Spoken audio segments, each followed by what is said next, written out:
Bonjour la famille, c'est votre frère le berger Grassembourg. Je suis très honoré et heureux de savoir que vous êtes si nombreux devant votre chaîne Parlons de la Bible pour suivre cette très belle émission qui édifie et bénit plusieurs personnes. Par la grâce de Dieu, nous avons eu un réel plaisir de recevoir le pasteur Jethro Mbaya. Après plusieurs demandes des internautes, je pense que le pasteur était très chargé et aujourd'hui, il a accepté notre invitation. Nous sommes très fiers et très honorés. Mais je vous garantis que nous serons fortement bénis, édifiés, parce que la Bible dit qu'ils étaient dans leur détresse, et dans leur détresse, ils crièrent à l'Éternel. L'Éternel envoya sa parole, et sa parole les guérit. Nous croyons fermement que le Seigneur va changer, bénir, impacter, et puis édifier plusieurs ministres de Dieu, ainsi que de païens. Bonjour, pasteur.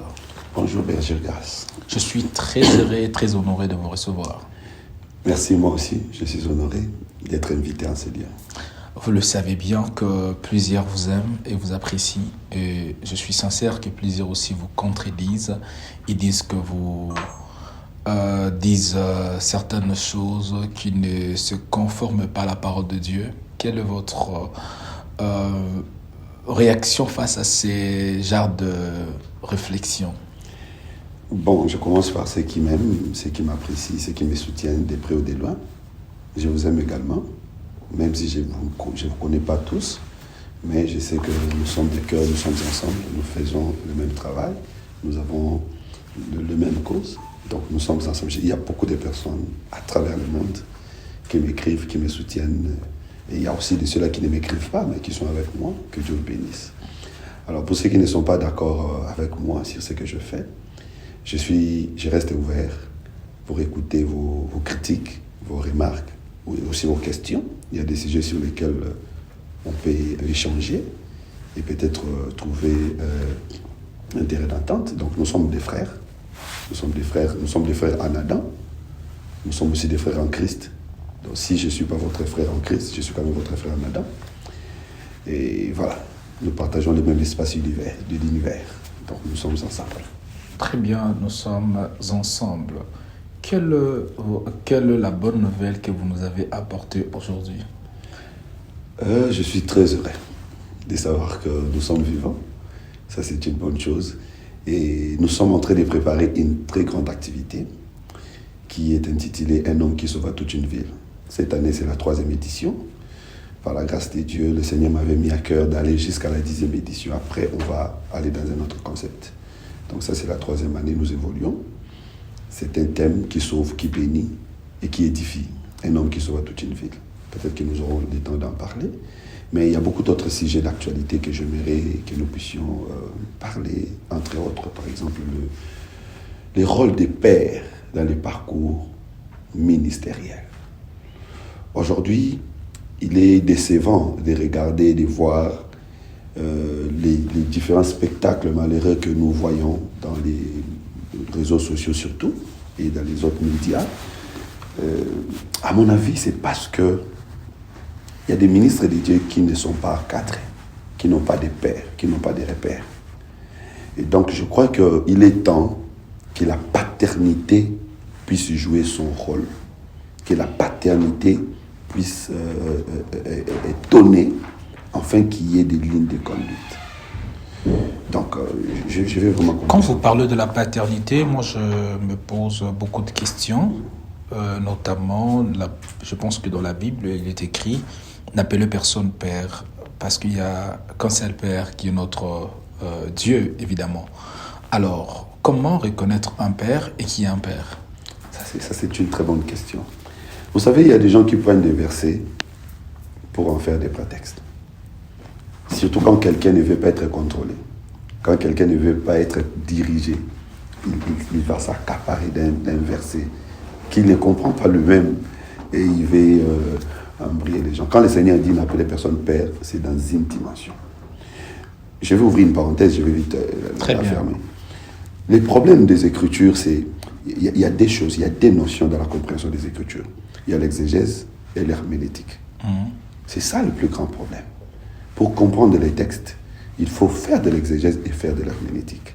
rapidement, l'exégèse, c'est la compréhension du sens voulu par l'auteur. Waouh.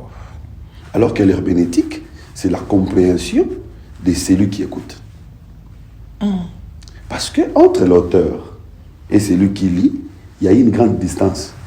Il y a une grande distance déjà de culture. Oui. La Bible n'a pas été écrite dans notre culture. Il y a une grande distance d'époque. Elle n'a pas été écrite dans notre époque. Donc, faire de l'exégèse, c'est chercher à comprendre celui qui parlait, il était dans quelle époque, il était dans quelle culture, il était dans quelles circonstances. Waouh. Et faire de l'herméneutique, c'est comprendre qu'est-ce que signifient ces choses dans notre temps. Et le mot-clé de tout ça, c'est l'interprétation. Quand on dit interprétation, il y a une base là, inter qui veut dire relier, c'est-à-dire établir un pont entre nous qui sommes ici au Congo, à Kinshasa, et celui qui avait parlé à cette époque. Donc l'interprétation, c'est le pont qui nous permet d'aller, c'est réduire cet espace. Et ce n'est pas un travail facile. Ce n'est pas quelque chose qui se fait du jour au lendemain, tu dors, tu te réveilles, non. C'est un travail qui nécessite des outils. C'est un travail qui nécessite des instruments. Vous savez, vous pouvez être un bon mécanicien, mais si vous n'avez pas des outils, vous ne saurez pas réparer la voiture. Très bien. Donc, il y a beaucoup d'hommes de Dieu qui ont des grâces, des dons, mais qui manquent des outils qui peuvent leur permettre d'expliquer, de déboulonner les Écritures. Ce que vous dites, on revient à notre question, évidemment. Et puis on va refermer la porte. Oui, on va refermer. Moi, j'ai reçu le Saint-Esprit.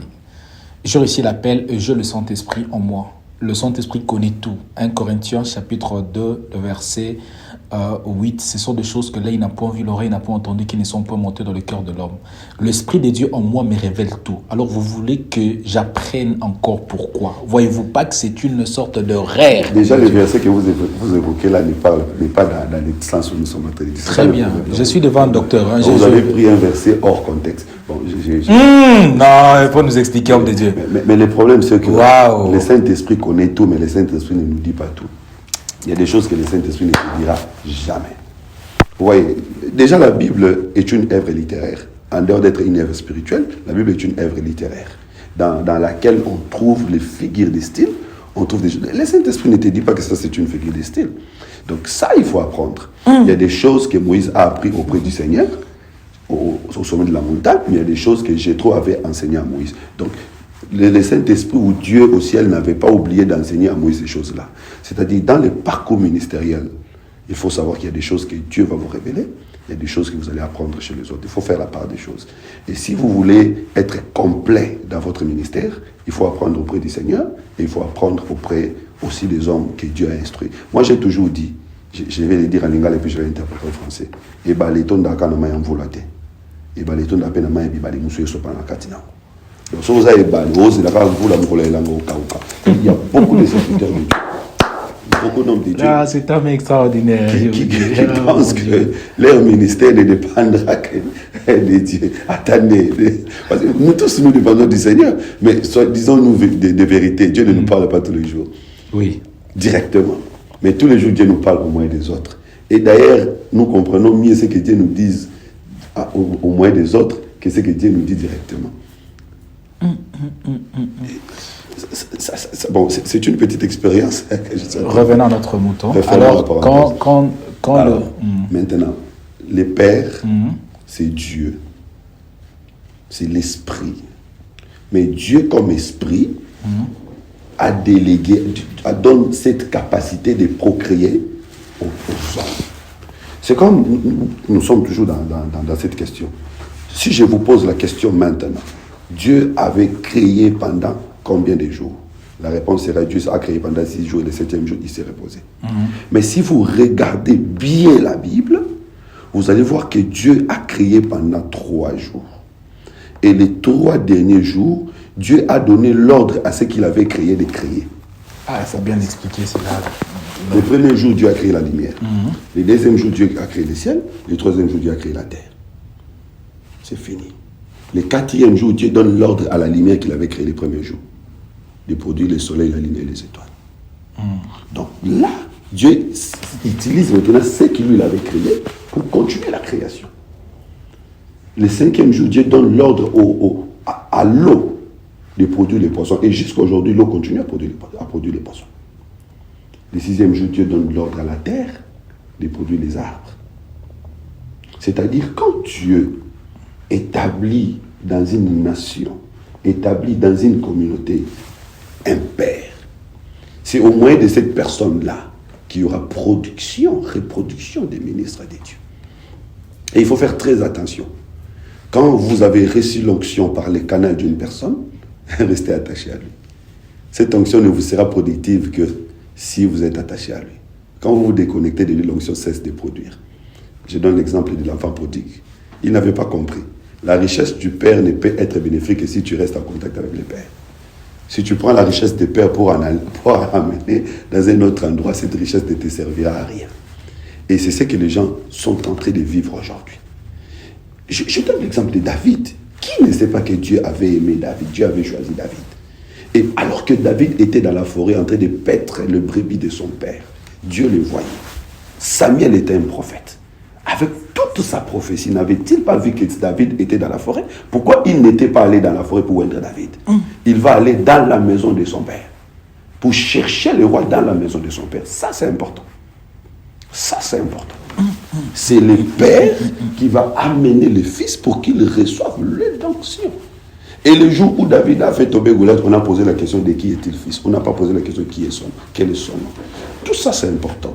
Et donc, puisqu'aujourd'hui, nous sommes dans une communauté, nous sommes dans une société de fils, Mboka Banana Bana, nous vivons des choses où chacun peut passer à la télé ou à YouTube, Facebook, dire ce qu'il veut, et la personne qui peut lui dire, dis arrête.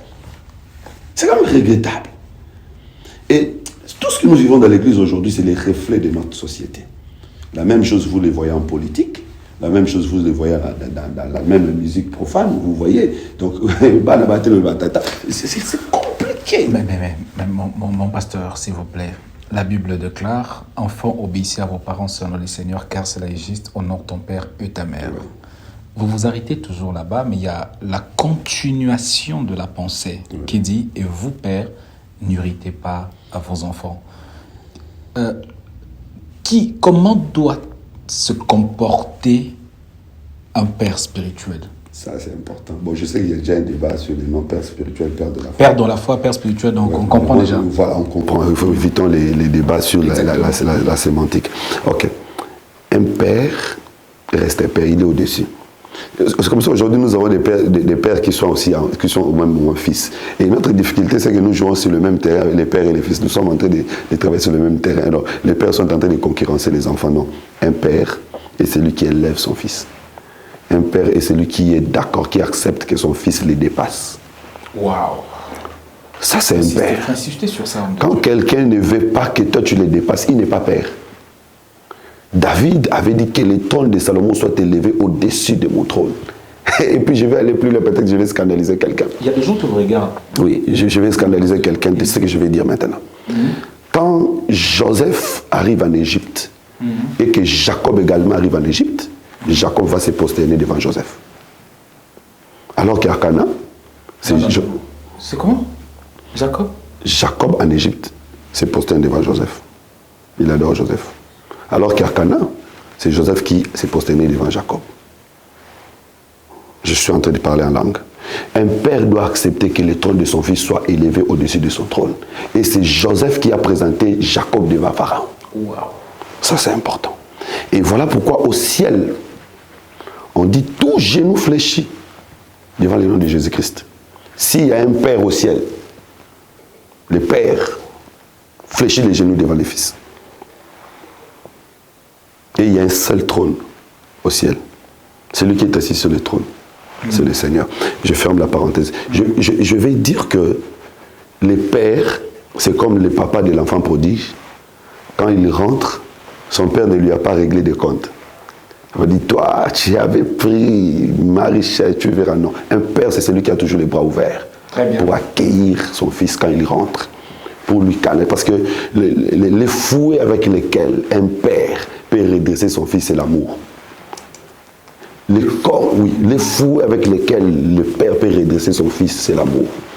Les cordons avec lesquels le père peut attacher son fils pour qu'il ne se perde pas, c'est l'amour. Et là, je peux parler de beaucoup de choses. Vous savez, dans 1 Samuel chapitre 9, on parle des ânesses de Kis qui étaient perdus. Parlons un peu de Saül. Là encore, il y a quelque chose. C'est son père qui l'envoie pour aller chercher les ânesses qui étaient perdues. Mais arrivé, il rencontre Samuel. Samuel lui dit, c'est Dieu qui t'a envoyé pour que tu deviennes roi. Posons-nous la question. C'est son père qui l'avait envoyé ou c'était Dieu qui l'a envoyé? Nous pouvons vite comprendre ici que quand ton père t'envoie, c'est Dieu qui t'envoie. Et tu ne peux rencontrer la royauté que si tu marches aux instructions de ton père. La vraie destinée d'une personne, Dieu la place aussi par les canaux de son père. Donc obéir aux ordres ou aux envois du père procure la bénédiction.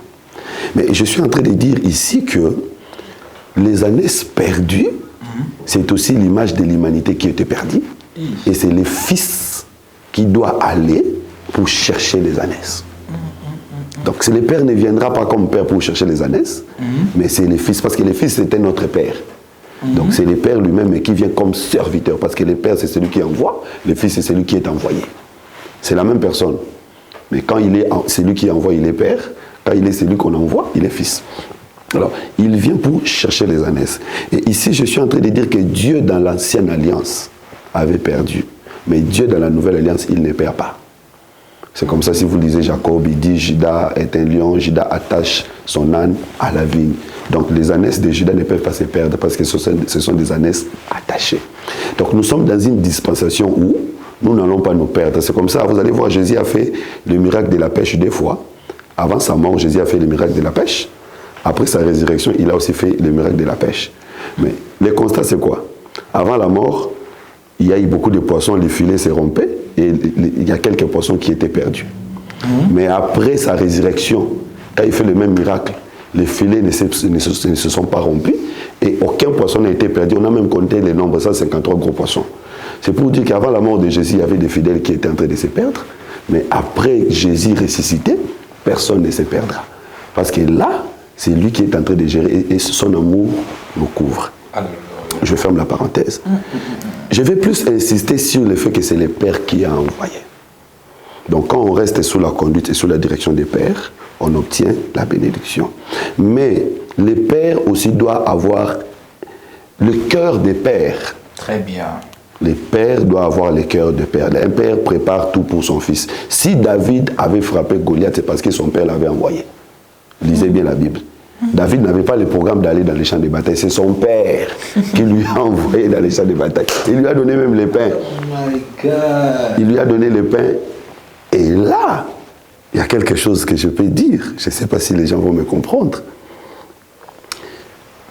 Isaïe avait 8 fils. Il envoie 3 au champ de bataille, il reste 5. Et dans les 5, il va prendre 1. Il envoie. C'est le 1 qui va faire tomber Goliath. Alors quand David arrive dans les champs de bataille, pour faire tomber Goliath, il répète ce que son père avait fait. Parce que dans la maison, ils étaient 5. Un était parti, il a fait tomber Goliath. David ira aussi dans l'eau, dans les torrents. 5. Il prendra 5 pierres, et parmi les 5, il y a une pierre qui fera tomber Goliath. Donc, un enfant qui sait répéter ce que son père fait aura du succès. Bon, je laisse tout ça. Parlons maintenant de Jésus et des gens, parce que j'aime beaucoup Jean. J'aime beaucoup Jean qui est les disciples que le Seigneur aimait le plus. Je n'ai jamais vu ça dans la Bible. Ben, il y en a dans la Bible. J'aime beaucoup Jean qui étaient les disciples que Jésus aimait le plus.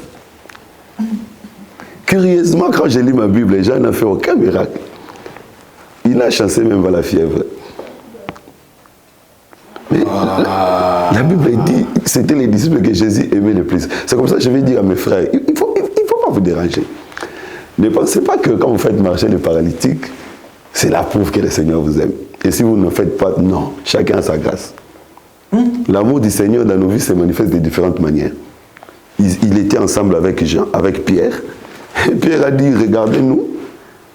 Et puis Pierre a dit, ce que j'ai jeté. Donc Jean n'a pas discuté. Pierre, pourquoi tu dis ce que nous avons? Non, chacun a sa grâce. Mais Jean, lui, quand il s'agit des secrets, même si tu es Pierre, tu vas poser la question à Jean. Quand il s'agit des secrets de Christ, tu vas poser la question à Jean. Donc Pierre peut faire des miracles, c'est son vieux, il accepte.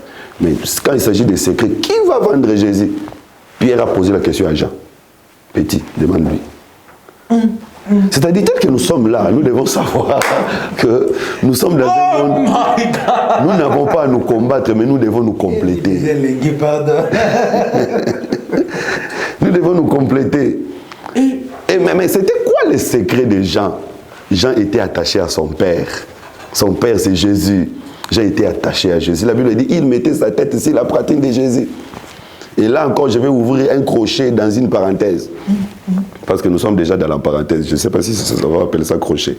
Mettre la tête sur la poitrine de Jésus, j'avais fait un débat avec un groupe de théologiens qui disaient que ça, c'était une pensée de l'homosexualité. Arrière de moi, Satan, c'est diabolique. Parce que les Écritures s'interprètent par les autres Écritures. Et si vous lisez bien la Bible, vous allez trouver que chaque Écriture a une jumelle. Si vous voulez comprendre une Écriture, il faut chercher sa jumelle. Jean met la tête sur la poitrine de Jésus. Jean, c'est une brebis. Il était brebis du Christ, qui mettait la tête sur la poitrine de son berger. Allez chez Iri, vous allez comprendre ça. Nathan a expliqué à David, il y a quelqu'un qui avait qu'une seule brebis. Cette brebis s'est couchée sur sa poitrine. Oh, mais il l'a considérée comme sa fille. Ah, donc, Bathsheba, qui était la femme d'Iri, Iri l'a considérée comme sa fille. Donc Bathsheba était à la fois femme d'Iri et fille d'Iri. C'est ça Jean. Jean était à la fois fils et fille de Dieu et femme de Dieu. C'est ça aussi les filles de Lot. Ils étaient à la fois filles de Lot et puis épouse de Lot ou femme de Lot. C'est ça, la Bible dit, ton créateur est ton époux. Donc mettre la tête sur la poitrine de Jésus, c'était le symbole de l'amour du Christ sur son église, parce que Jean représente l'église en ce moment-là. C'est comme ça, moi j'ai toujours dit, nous, l'église, Dieu ne nous place pas à la tête, mais Dieu nous place au cœur. Parce que si tu places quelqu'un à la tête, tu peux l'oublier. Mais si tu places quelqu'un au cœur, tu ne l'oublieras jamais. Et si tu places quelqu'un à la tête, tu calcules pour lui donner. Mais si tu places quelqu'un au cœur, tu ne calcules pas pour lui donner. Voilà pourquoi pour nous, Dieu ne fait aucun calcul. J'aimerais parler à celui qui me suit. C'est nous qui faisons des calculs, mais Dieu ne calcule pas. Il peut te donner un avion. Et pendant que je parle, quelqu'un rigole, dit arrête avec ça. C'est parce que toi tu calcules. Dieu ne calcule pas, il nous place au cœur. C'est comme ça, les 12 pierres qui représentaient les 12 tribus d'Israël, Aaron ne les place pas à la tête, Aaron les place sur la poitrine. Ça c'est Dieu, parce que Aaron c'est l'image de Dieu lui-même. Il nous place dans son cœur. Et quand la Bible dit nos noms sont écrits dans un livre au ciel, il n'y a pas un livre en papier. Les livres dans lesquels le Seigneur écrit nos noms, c'est son cœur. Nous sommes en lui. La Bible dit vos vies sont cachées en Jésus dans l'île céleste. Donc, je referme cette parenthèse, je rentre pour dire que Jean était attaché à son père. C'est comme ça, il ne manquait pas la révélation. Et Jean est resté attaché à Christ, même quand tout le monde avait fui. Parce qu'il lisait bien la Bible, sous la croix de Jésus, il n'y avait que Jean, le seul disciple qui était là. Tous les disciples avaient fui, mais Jean était là. Et Jésus a confié sa mère à Jean. La Bible dit, il a dit aux disciples qu'il aimait le plus, femme, voici ton fils, fils. Et puis depuis ce jour-là, Jean a pris Marie. Jean ne s'est jamais séparé de Marie. C'est-à-dire c'est Jean qui a pris la charge de la mère de son père. Est-ce qu'aujourd'hui, il y a encore des enfants qui sont capables de prendre la charge des épouses de leur père, même quand les pères meurent? Est-ce qu'il y a des gens qui peuvent rester encore attachés à leur père quand il est humilié? Quand il est dénudé, nu sur la croix, mais lui, il reste attaché à lui. Aujourd'hui, quand ton père tombe, tu l'abandonnes, tu le réunis. Ça, ce n'est pas le modèle christique. Il n'a pas respecté le Seigneur, il ne sait même pas bien comment. Il cesse d'être ton père. Non, il ne cesse pas d'être ton père. Il va saluer mon image. Écoutez, souvenez-vous que son onction vous avait béni. Même si son comportement vous fait du mal, mais son onction vous avait béni. Honorez cette onction-là. Nous avons des problèmes aujourd'hui. Bon, quand un pasteur mère, il laisse l'église à son enfant, tout. De toutes les façons, pour moi, ce n'est pas un péché à partir du moment où le fils est fils biologique, il est aussi fils spirituel. De cet homme-là, ce n'est pas un problème. Mais posons-nous la question. D'autre côté, si on laisse à quelqu'un qui n'est pas fils, parce qu'il y a des fils spirituels déguisés, quelqu'un qui se dit fils mais il n'est pas fils. Parce que Jean qui est fils, il va prendre à charge la veuve de son père. Combien de pasteurs aujourd'hui ont mis dehors le veuve de leur père? Ils ne sont pas des fils. Jean a continué à honorer l'onction du Christ, même quand Christ est crucifié. Les autres vont les silter, les autres vont les fouiller, mais le Fils reste attaché à lui. Je ne dis pas au Fils d'encourager les pères dans les mal, mais j'ai dit au Fils de continuer à honorer l'onction qui les avait bénis. Et tout le monde doit avoir un repère. Tout le monde doit avoir une canalisation. Quelqu'un qui peut crier sur toi, quelqu'un qui peut te gronder. Il y a des gens qui sont tellement montés qu'ils n'ont personne qui peuvent parler d'eux. Vous savez, Dieu peut permettre que vous puissiez acheter des grandes parcelles, faire des voyages partout dans le monde et que votre père ne les fasse pas. Détrompez-vous. C'est parce que lui, il a posé une base que vous montez. Et le fils peut, en réalité, le fils doit monter plus que son père. Parce qu'il travaille sur une onction qu'il avait déjà trouvée. Vous êtes venu dans l'église, vous n'avez rien. Vous avez tout trouvé dans la maison. Vous voulez faire, vous vous dites quoi? Vous n'aviez pas d'onction. Vous ne connaissiez rien. Vous avez tout découvert là-bas. C'est comme David. Tu as reçu l'onction dans la maison d'Isaïe. Peu importe ce que tu diras, les brebis que tu gardais dans la forêt, c'était les brebis d'Isaïe. Et si ton père ne t'avait pas envoyé pour aller faire tomber Goliath, tu allais être là en train de combattre contre les lions, contre l'ours, personne n'allait te connaître. Parce qu'il combattait contre les lions, contre l'ours qu'il avait connu. Mais c'est parce que son père l'avait envoyé. Donc, je suis venu avec toute humilité. Je ne parle pas aux autres, je parle à nous tous, même moi. Remettons nos pères leur place. Posons nos pères à leur place. Soyons là. Nous sommes, moi je suis des assemblées des saints. Je vous dis que ce n'est pas facile d'être ministre dédié de l'assemblée des saints. Et je vous dis. C'est pas facile. Nous sommes dans une communauté où personne ne croit à l'autre. Et ce qui m'étonne, c'est que moi je n'aime pas, j'ai toujours dit, que les gens cherchent à donner des leçons à ceux qui les ont enseignés. C'est vrai que Dieu peut se révéler, de plusieurs manières. Ça encore, j'ouvre une parenthèse parce qu'il faut que je parle bien, il faut que les gens me comprennent. Dieu peut se révéler à un fils dans une dimension élevée, plus que même ce qu'il avait dit à son père. C'est vrai. Et à un certain moment, le père peut apprendre auprès du fils. Oui. Je suis dans la maison de Samuel, mais je reçois le message qu'il n'a pas écouté. Voilà. Il n'a pas reçu. Voilà. Mais le fils doit continuer à honorer les pères. Parce que dans la Bible, nous avons deux sortes de lignées. Nous avons des lignées historiques et des lignées prophétiques. Dans la lignée historique, tu peux être aîné, mais dans la lignée prophétique, je peux t'allaiter. C'est possible.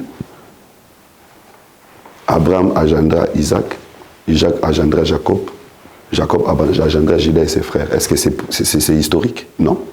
Parce qu'Abraham engendra Ésaü et Isaac. Mais on écarte Ésaü, on parle d'Isaac. Abraham engendra Ismaël et Isaac. On écarte Ismaël. J'ai même pas envie de poser des questions, j'ai envie d'écouter cet homme. Mon Dieu. Isaac engendra Ésaü et Jacob. On écarte Ésaü, on place Jacob. C'est-à-dire, dans la lignée historique, il y a des personnes que le Seigneur prend, il les place comme des phares, des personnes phares. Et c'est au moyen de ces gens-là que la communauté va rayonner, la communauté va briller. Quand vous découvrez quelqu'un comme ça, ne le combattez pas, soutenez-le. Mais que celui-là aussi reste humble. Reste humble. C'est comme ça Jean, malgré que c'est lui qui avait donné la réponse à Pierre. Mais quand ils sont allés découvrir la tombe de Jésus, Jean courait plus vite que Pierre. Arrivé à un certain moment, Jean laisse Pierre entrer. Et même quand Jésus est ressuscité, tous les disciples n'ont pas vu que c'était Jésus. C'est Jean qui avait vu que c'est Jésus. Et ce jour-là, je vais dire quelque chose qui va scandaliser encore quelqu'un. Pierre était nu, mais Jean était habillé. Ah non.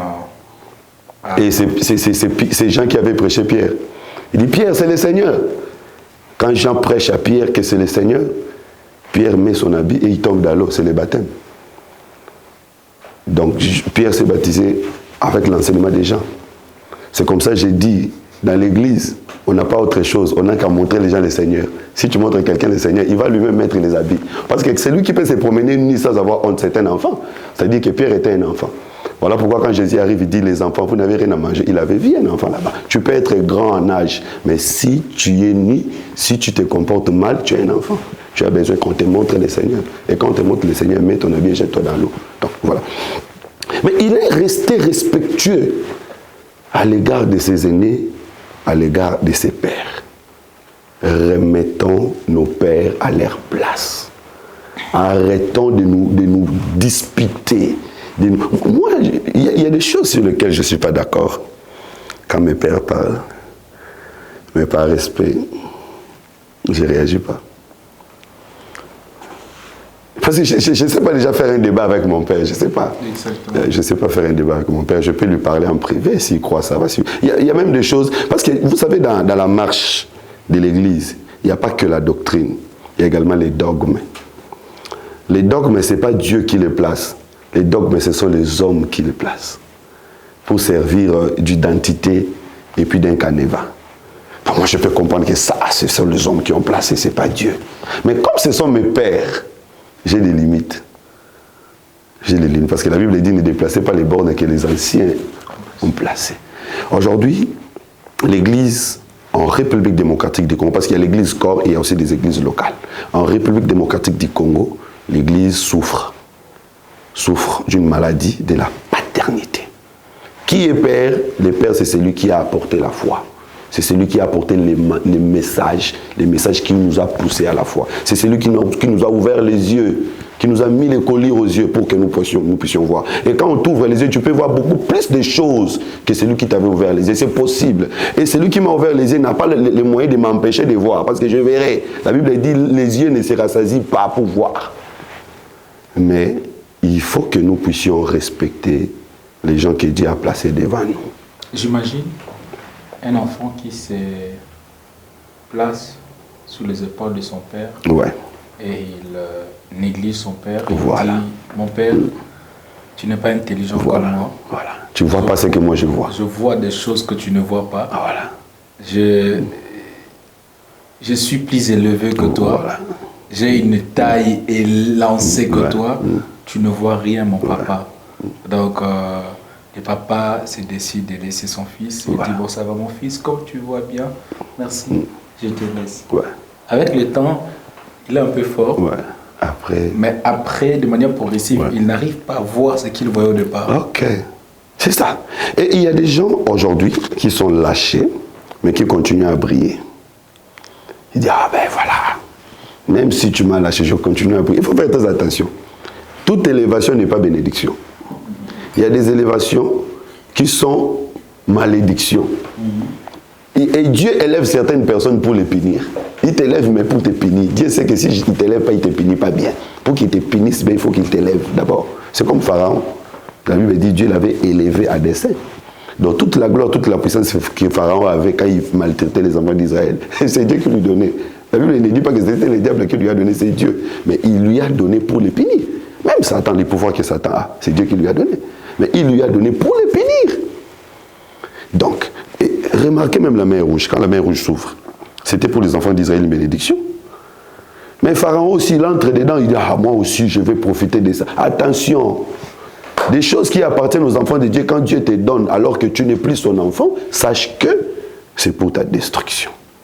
Les thermomètres avec lesquels on mesure sa relation avec le Seigneur, ce n'est pas la richesse, ce n'est pas l'argent, ce n'est pas les miracles. Ce n'est pas la notoriété aussi. Ce n'est pas la notoriété. Mais vous savez, aujourd'hui, pour être connu, il suffit de faire beaucoup de bêtises, on te connaîtra. Aujourd'hui. Et parce que moi, j'ai comme l'impression que les gens aiment plus de bêtises que des choses qui édifient. Et beaucoup de personnes ont compris cela, ce phénomène buzz. Donc, si je veux qu'on parle de moi aujourd'hui, je fais de buzz. Après, je viens demander pardon, pardonnez-moi. C'est une stratégie des enfants. Mais ça vous fait connaître auprès des personnes, non pas auprès du Seigneur. Donc, gardons l'amour du Christ à nous.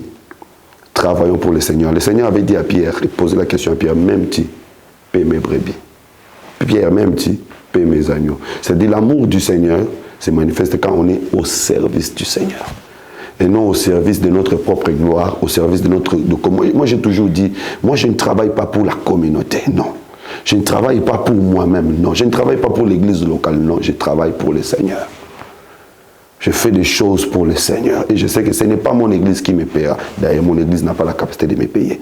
Ce n'est pas ma communauté qui me paiera. Ce n'est pas mon pays qui me paiera. C'est le Seigneur qui me paiera. Et le Seigneur me paye quand il veut, comme il veut. Et le plus grand... Parce que tout ce que nous recevons ici sur la terre, ce sont des primes. Une voiture, une maison, ce sont des primes. Les salaires, c'est quand il reviendra qu'il nous donnera les salaires. C'est comme cet homme qui était frappé de Jérusalem à Jéricho, les Samaritains qu'il avait ramassés. Il lui a donné les premiers soins. Il l'amène à l'hôtellerie. Il dit à cet homme-là, prends soin de lui, quand je reviendrai, je te donnerai ton salaire. Donc nous avons un malade que le Seigneur nous a laissé, c'est l'Église. Et nous devons savoir que c'est le Seigneur lui-même qui avait donné les premiers soins à ces malades.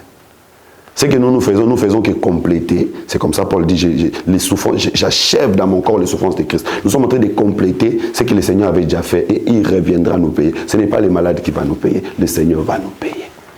Et donc, nous ne pouvons pas chercher à nous payer au moyen de faux miracles, au moyen de tout. Non, cherchons à faire l'œuvre de Dieu convenablement. Quand le Seigneur reviendra, il nous payera. Et j'insiste, je demande aux pères.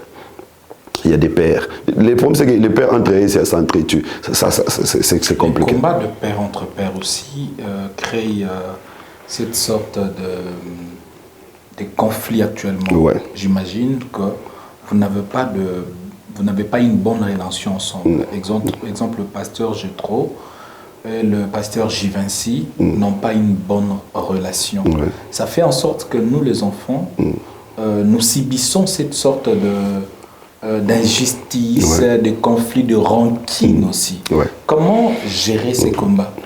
Bon, déjà, quand quelqu'un est père, on suppose qu'il a la maturité. La maturité et la sagesse. C'est la capacité de gérer ses insatisfactions. Tu ne peux pas être satisfait de ce que l'autre a dit ou de ce que l'autre a fait.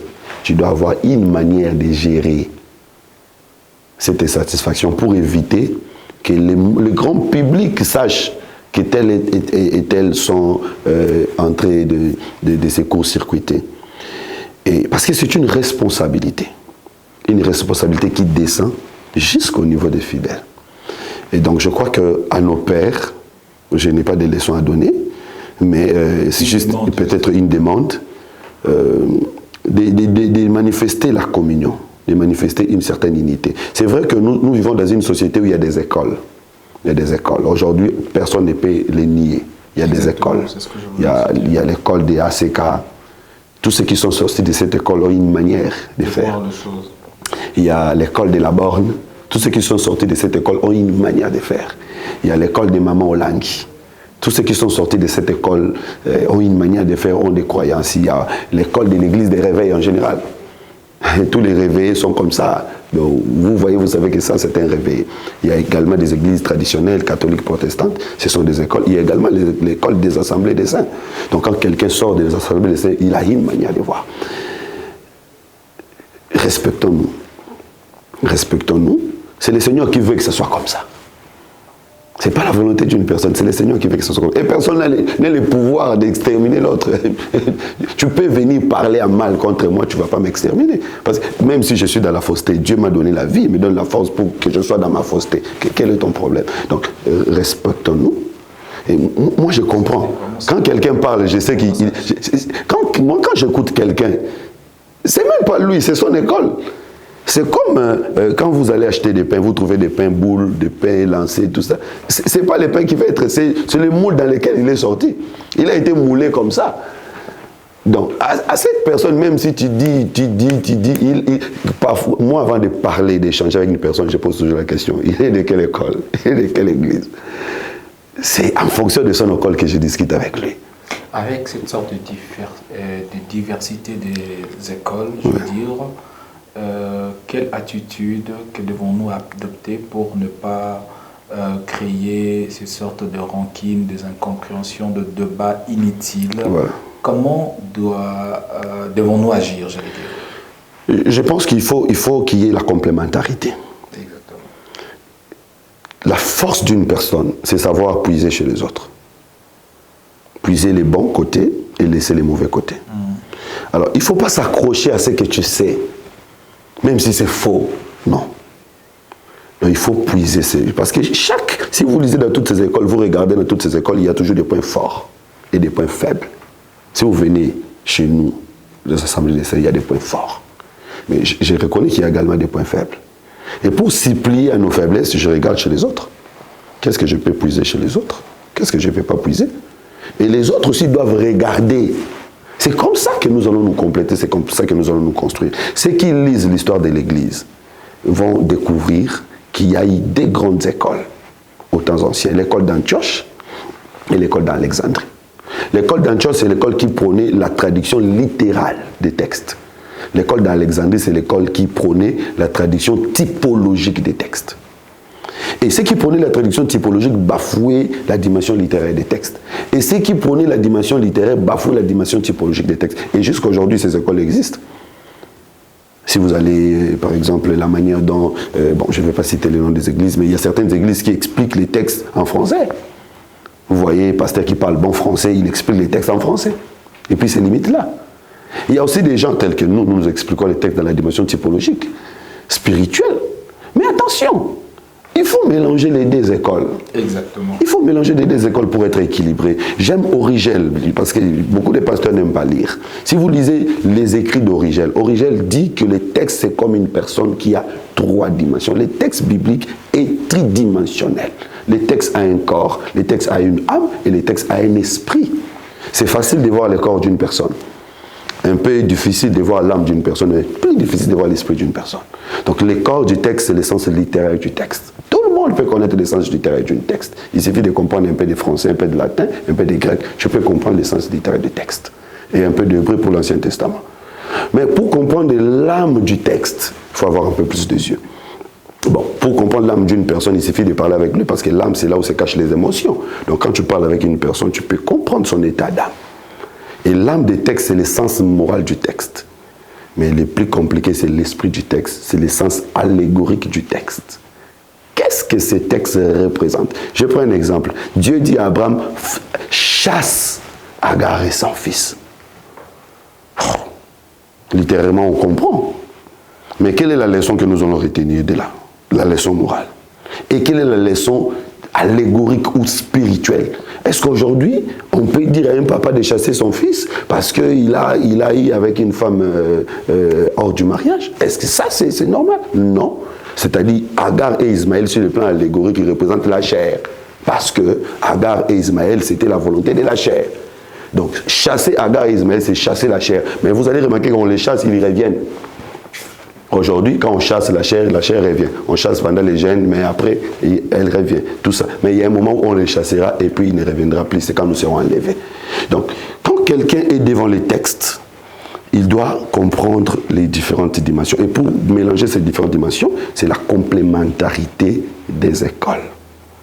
La Bible que nous avons aujourd'hui était un travail progressif. Ça n'a pas été accepté le même jour. Il y a eu des conseils, des conciles pour enfin que nous puissions avoir les 66 livres, les modèles protestants que nous avons, que nous utilisons aujourd'hui. Parce que les gens ne savent pas. Nous sommes tous protestants quand nous lisons. Oh là là. Vous voyez, même si nous ne sommes pas des protestants, mais nous lisons la Bible à la manière protestante. C'est une complémentarité. Soyons humbles, s'il vous plaît. Soyons humbles. Le docteur Louis II, que nous lisons tous, n'est pas de nos églises de réveil. Aujourd'hui, aucun pasteur de l'église de réveil n'a une Bible, n'a écrit une Bible ou n'a confectionné une Bible. Voilà. Donc, il n'y a même pas une faculté théologique des églises protestantes. Donc, si nous voulons étudier aujourd'hui, nous étudions chez les catholiques ou chez les protestants. Il n'y a pas des églises de réveil. Donc, si nous voulons étudier, nous étudions chez les catholiques, soit chez les protestants, soit chez les kimbangistes. Donc, soyons humbles. Soyons humbles et ça va nous aider. J'insiste sur la place de père dans toutes les communautés et dans notre pays. Je sens qu'on révélation. J'avais beaucoup de questions à vous poser, mais à l'attente de vos propos, je constatais que vous êtes profond. Merci. Intelligent dans les Écritures. Et vous avez une humilité de ne pas avoir la totalité de connaissances. Et bien sûr, personne ne connaît tout. Donc vous croyez aux autres. C'est déjà une très bonne chose parce qu'on me dit souvent, vous, gens qui priaient, non, je dirais, Assemblée des Saints, c'est ça? Assemblée des Saints, oui. Vous avez une posture, vous avez un peu de l'outrecuidance, une conviction excessive. Bon, ça c'est une manière où les gens sont nos caricatures. Mais ce n'est pas vraiment ça. C'est vrai que nous sommes exigeants. Parce qu'un enfant du roi ne mange pas n'importe quoi. Un Israélite ne mange pas n'importe quoi. Mais ce n'est pas ça. Quand quelqu'un dit la vérité. Moi, j'ai beaucoup de frères, beaucoup d'amis qui ne sont pas d'Assemblée des Saints. J'y crois, j'accepte. Je suis parfois les messages. Je lis. Déjà, moi, j'ai étudié chez les protestants. J'ai étudié chez les protestants. J'ai fait des universités protestantes théologiques. Et donc... Pasteur Jethro Mbaya, je la Bible, je suis un nouveau converti, je ne sais pas comment prêcher, mais j'ai besoin de prêcher comme vous. Qu'est-ce que je dois faire? Ne me dis pas seulement de prier, mais aide-moi à comprendre réellement qu'est-ce qui a fait ta force. Pourquoi tu prêches de cette manière? Dois-je prier dans ton église? Passez-moi l'expression, l'église du Seigneur, on comprend déjà. Ouais. Dois-je lire des livres que vous avez lus? Ou qu'est-ce que je dois faire pour prêcher comme vous? À part, je sais que vous allez dire c'est la grâce de Dieu. Au-delà de la grâce, nous ajoutons la connaissance. Bon, prêcher comme... C'est bien déjà dans la vie d'avoir des modèles, d'avoir des mentors. Ça t'aide à avoir un canevas à suivre. Alors, je vais dire une chose. Premièrement, si tu veux devenir père, il faut commencer par être fils. Le premier qui était né directement, père est tombé. Adam, il est né directement. On nous parle de son histoire déjà à l'âge d'épouser une femme. Il est tombé. Le second est venu comme un bébé. Les mages sont allés voir un bébé. Il a grandi et il n'est pas tombé. C'est comme ça, Naaman, il était général, mais en lui, il y avait la lèpre, et Dieu lui dit, tu dois être dans le journée. Et quand cet homme dans le journée, il devient comme un enfant. C'est-à-dire, dans la vie chrétienne, Cet homme extraordinaire, j'ai même pas posé cette question. Il est tellement profond. On peut lui poser une petite question. Il n'est pas extra-biblique, il est intra-biblique. Ça veut dire, vous sentez qu'il est dans la Bible et tout. Il cherche... Bien sûr, je vous rappelle qu'il n'a pas de Bible ici. Hein. Je vous rappelle qu'il n'a même pas un cahier. Donc, non, c'est fantastique. Donc, dans la vie chrétienne, même si, peu importe les grades que vous avez, si vous rencontrez la vérité, acceptez de naître dans cette vérité-là. Si vous naissiez dans cette vérité-là, ça va demeurer en vous. J'ai dit ces choses parce que j'ai eu le temps de... Je travaille beaucoup, non pas seulement dans mon église locale, mais à travers le monde. Je suis ouvert pour l'aiguisement, la formation, mais je me rends compte qu'il y a certaines personnes qui viennent puiser dans des bidons. Et quand ils vont, les bidons finissent. Et après, ils sont obligés de prendre d'autres eaux pour mettre dans les bidons, ça devient du mélange. Donc il faut naître dans ces choses. Il faut accepter de naître dans ces choses. Ça, c'est la première vérité. La deuxième vérité, c'est en écoutant qu'on parle. Il faut écouter des bonnes choses pour parler aussi des bonnes choses. Il faut sélectionner. Qu'est-ce que vous allez écouter? Qu'est-ce que vous allez lire? Il faut beaucoup écouter, beaucoup lire. Et vous allez également parler. En ce qui me concerne, nous avons une école de la sagesse, dans laquelle nous partageons la parole de Dieu chaque samedi. Nous sommes en vacances, nous allons répondre le 20 juillet. Donc nous partageons la parole de Dieu et avec la technologie, nous faisons des cours en ligne. Donc tu peux être chez toi, mais tu peux suivre des cours. C'est une école où nous dispensons des enseignements gratuitement. Il n'y a pas de frais. Il suffit seulement que vous puissiez vous inscrire. Donc vous suivez, il y a des syllabis, il y a des supports. J'ai des livres que j'ai écrits. Je crois que le 20 juillet, je vais présenter un nouveau livre intitulé « Au carrefour de l'Ancien et du Nouveau Testament ». C'est un livre très intéressant. J'ai un livre que j'ai écrit sur les livres, c'est l'Apocalypse. J'ai un livre que j'ai écrit sur Exposé sur les Cantiques des Cantiques. J'ai un livre que j'ai écrit sur la marque de la bête. J'ai un livre que j'ai écrit sur l'enlèvement. J'ai également écrit sur les grandes guerres de la Bible. J'ai écrit sur les eaux d'en haut et les luminaires et beaucoup de syllabis. Parce que nous avons presque 18 cours dans notre formation que nous donnons, 6 par niveau. Donc les 18, il y a 18 syllabis, il y a création, les tabernacles, est-ce qu'il y a moyen d'acheter gestion de l'église. Même si je ne suis pas de votre église? Et bien sûr, mais vous pouvez acheter, puis il y a notre numéro, à tout moment que vous avez des problèmes, vous allez... votre numéro 09, donc vous mettez notre code plus 243, 99, 8, 40, 52, 62. Plus 243, 99, 8, 40, 52, 62. Donc, il y a... Oui, c'est trop vous. Nous sommes à Kaouka, à Kinshasa, nous sommes à Kaouka, sur l'avenue Sécurité numéro 15 bis, en diagonale de Cercle Onatra. Donc, si vous êtes à côté de l'école de navigation, dans les rayons de Victoire, rond-point Victoire, vous demandez école de navigation et puis avenue Sécurité numéro 15 bis. Nous sommes là, Assemblée des de la RDC. Nous sommes là. Donc, pour l'activité, ça débute quand? Alors, nous avons une très grande activité. Un homme qui sauva toute une ville. Je vous assure, il ne faut pas manquer. Il faut venir écouter la parole de Dieu. Pour ceux qui sont à Kinshasa, Brazzaville, venez écouter la parole de Dieu. Le thème, c'est un homme qui sauva toute une ville. Du 10 au 12 juillet, donc mercredi, jeudi, vendredi. Mercredi les 10, jeudi les 11, et puis vendredi les 12, nous allons terminer. Pendant ces 3 jours, nous allons parler de cet homme qui sauva toute une ville. C'est quoi la ville? Jésus-Christ définit la ville du fer. Vous savez, la difficulté, c'est que la Bible ne s'interprète pas avec les dictionnaires. Parce qu'il y a des prédicateurs, quand il veut préparer son message, il met les dictionnaires à côté. C'est bien, tu peux avoir les dictionnaires en français, mais il faut avoir aussi les dictionnaires de l'interprétation biblique. Regarde comment Jésus interprète la ville.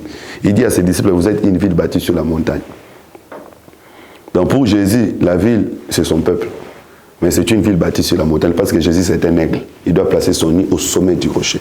Donc nous allons expliquer cette ville qui ne peut être sauvée que par une seule personne. Pas 2, pas 3, une seule personne. Mais cet homme était pauvre. C'est là où je vais insister, c'est là où je vais me déchaîner. Jésus ne nous a pas sauvés avec des armes. Jésus ne nous a pas sauvés avec la richesse. Jésus a sauvé dans la pauvreté. Et où est-ce que Jésus était devenu pauvre? Il faut faire très attention. De toute la vie du Christ, il n'a jamais été pauvre. Parce que le jour de sa naissance, déjà, les mages ont amené de l'or, de l'encens. Il était encore bébé, mais ses parents bénéficiaient de l'or. Il était capable de nourrir 5000 personnes, 5000 hommes, sans compter les femmes et les enfants. Une telle personne ne pouvait pas dire que c'était un pauvre. Il avait une bourse, il avait un caissier, il n'était pas pauvre. Mais c'est sur la croix de Golgotha qu'il est devenu pauvre. Parce que là, il a même manqué des habits. Il a même manqué la capacité de se sauver lui-même. On lui a dit, sauve-toi toi-même et sauve-nous. C'est-à-dire, il s'est dépouillé comme David pour combattre contre Goliath. Saoul le fait porter les vêtements royaux.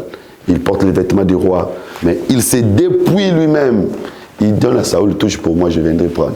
Il va d'abord combattre contre Goliath. Après, il est revenu récupérer les vêtements royaux. C'est pourquoi il est devenu roi. Donc, sur la croix de Golgotha, Christ a enlevé toute sa richesse. Et dans sa pauvreté, il nous a sauvés. Et nous allons présenter ces choses. Et je crois que le miracle accompagne la parole. J'invite mes frères, j'invite mes sœurs, j'invite tous ceux qui ont suivi cette émission. Parlez de ça. Même si vous êtes en Europe, appelez vos amis, vos frères qui sont ici à Kinshasa. Dites-leur de ne pas manquer les 10, les 11, les 12. C'est la seule émission que je fais pour cette activité. Je crois que le message sera passé et que Dieu vous bénisse. Cette activité va bénir plusieurs personnes. Je serai là personnellement. Je crois que nous ferons en sorte que plusieurs reçoivent le message. C'est-à-dire, si vous n'êtes pas ici à Kinshasa, on va vraiment se battre pour que ce message vous arrive. Alors, je vous invite massivement, si vous êtes à Kinshasa, l'adresse est au bas de votre affiche. Je pense que vous voyez déjà l'affiche. Cette activité va bénir plusieurs personnes. Je vous assure, quand j'ai invité cet homme, je reçus plusieurs questions venant de partout. Et j'étais étonné de voir comment les gens pouvaient aimer la parole jusqu'à ce niveau. Et quand tu as commencé à parler, je sentis la profondeur, la hauteur, la connaissance, l'intelligence spirituelle, et ça m'a fait énormément du bien. Alors par cette occasion, je vous invite massivement à cette grande activité et je crois fermement que le Seigneur va te faire énormément du bien. Le Seigneur te bénira, le Seigneur va t'impacter, le Seigneur va changer ta façon de voir les choses de l'esprit. Et je crois, après avoir écouté le message qui sera développé par le pasteur Jethro Mbaya, je crois que tu vas encore lire davantage parce que nous connaissons en partie et nous prophétisons en partie. Je crois fermement que le Seigneur ne sera pas au rendez-vous, mais il sera lui-même le rendez-vous. C'est par un prophète qui a été libéré de la main des Égyptiens, et c'est par un prophète qu'il fut gardé. Je crois fermement que le Seigneur va utiliser puissamment son serviteur pour vous donner ce que vous avez besoin. Que Dieu nous bénisse, que Dieu nous protège pour que ce jour nous impacte, nous change et nous transforme. Pasteur, je pense que nous sommes arrivés à la fin de cette émission et je vous apprécie énormément. Merci beaucoup, moi aussi je vous apprécie. J'ai entendu parler de vous, maintenant mon œil, ta vie. Merci, merci. Et je ne suis pas déçu. Je pense que ce qui m'a étonné, c'est juste la réaction de l'ingénieur. Il était en train de bouger à chaque instant, de dire Amen. Et je me suis dit, alors, si l'ingénieur, parce que les ingénieurs n'écoutent pas de prédication apparemment, si les ingénieurs sont impactés, j'y vais citer évidemment, alors comment les aigles, les gens qui aiment la parole, comment vont-ils réagir? Alors, je vous poserai une seule question. Pasteur, le livre d'Apocalypse est tellement compliqué. Si je vous donne le livre d'Apocalypse, je vous dis de nous prêcher, qu'est-ce que vous nous parlerez? Bon, d'abord, je vais dire que le livre d'Apocalypse est un livre à double face. C'est le livre le plus intéressant de toute la Bible. Tout le monde aime Apocalypse. Tout le monde, en tout cas je mets quiconque à défi, tout le monde est toujours attiré par Apocalypse. C'est le livre qui attire tout le monde. Mais c'est aussi le livre qui chasse les gens. Donc c'est le livre qui attire le plus et c'est le livre qui chasse le plus. C'est comme ça que vous allez remarquer, c'est aussi les livres les moins exploités de tous les autres livres de la Bible. Parfois quand on va là-bas, c'est pour dire que bon, je me tiens à la porte, je frappe, si tu ouvres, j'entrerai, je souperai avec toi. C'est peut-être ça qu'on comprend. Mais Apocalypse, c'est le résumé de toute la Bible.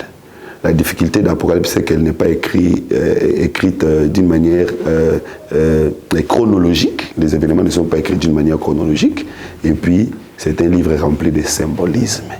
Mais la joie, c'est quand vous avez l'interprétation, ou vous avez la clé pour décoder les différents symboles. Si vous voulez que je parle d'Apocalypse, je peux parler de ces livres mystérieux en quelques mots.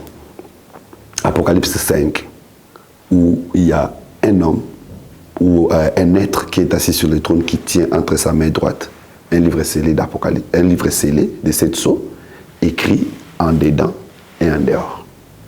C'est quoi les livres scellés écrits en dedans et en dehors? Apocalypse 5, 9 nous répond. C'est les rachats des âmes de toute tribu, toute langue, toute race. Le Seigneur nous a rachetés, c'est-à-dire c'était lui qui était capable de nous racheter. Donc les livres écrits en dedans et en dehors, c'était les rachats. En dedans, c'est l'esprit et en dehors, c'est le corps. Le Seigneur a racheté le corps et l'esprit des âmes entre ses mains. C'est comme ça que Jacob va travailler pour des femmes pendant 14 ans. Et l'agneau qui libère Israël devait être tué le 14e jour. C'est pour dire que cet agneau était mort pour des femmes.